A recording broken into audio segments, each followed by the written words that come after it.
นี่คือภูเขาภูด่านม้าบ้านนาอ่างแล้วนี่มื่อนี้ผู้ข่าป่าทองคำพาชมสีพามาชมม้าหินพี่น้องม้าหินบริเวณด่านม้าได้โมงนี้ตอนผู้ข่าสมัยยังน้อยได้มาเลี้ยงวัวเลี้ยงควายกะสิเห็นได้อันม้านอนตัวบักใหญ่คือม้าหินได้หันหน้าทางตะวันออกบริเวณนี้ละแต่หลายปีแล้วบริมาพี่น้องนานเลยหลายปีแล้วป่าทองคำผสมบริมาเมื่อนี้มาเบิ่งพี่น้องมาเบิ่งกันหินม้านะมันจะมีม้าหินได้ในด่านนี่เพราะว่าด่านม้าเวลาเอาย่างเหยียบก็ดังปุ้งได้นี่บริเวณด่านม้านี่แต่หลายปีแล้วพวกข้าบริมาพี่น้องนี่บริมาด่านม้านี่ถ้าได้อ่างกันเกิดพศ11หรือว่า10นี่ต้องหูจักได้ว่า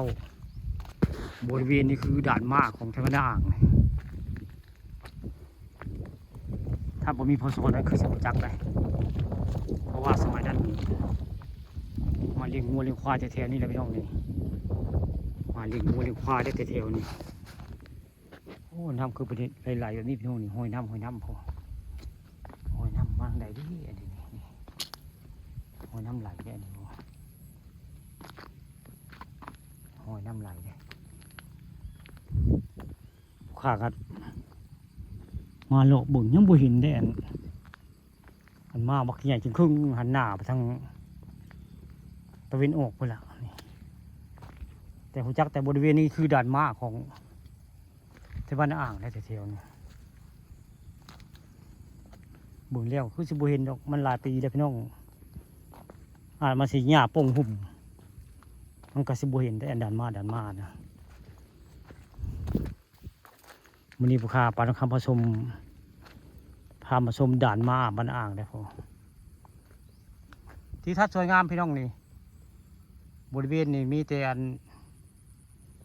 ต้นดอกหักนะแถวนี้ต้นดอกหักแล้วก็พลานหินพี่น้องนี่มองสถานที่เลี้ยงงัวเลี้ยงควายผู้ค้าตะกี้ได้ตะกี้มันเลี้ยงงัวเลี้ยงควายแต่แถวนี้เลยตะกี้นี่สมัยยังน้อยนี่เลี้ยงงัวเลี้ยงควายอยู่ภูด่านม้าบ้านในอ่างนี่แหละตะโกนนี่ว่าด่านม้าเลยอันนี้แต่ว่าด่านม้ามันมีหินได้แต่ว่ามันเป็นหูม้าตัวบักใหญ่พี่แท้ม้าเนี่ยก็ได้ม้าหินเขาก็จะว่าด่านม้ามันนี่พวกข้าป่าทองคำมาชมด่านม้าได้หมดนี่แต่ม้าเนี่ยจะอยู่ชายบุเห็นพี่น้องนี่หูม้าโนนม้าดื้อนะบุเห็นได้เห็นแต่ห้อยทางรถกระเจ้า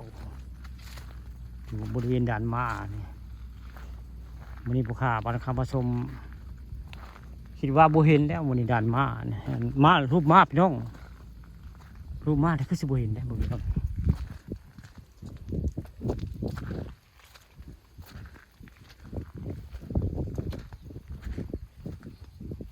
แต่ก่อนมาสมัยเลี้ยงควายในสินประจำพี่น้องจำได้แม่นยำเลยแต่ว่ามาบัดนี้มันหลายปีแล้วพี่น้องนี่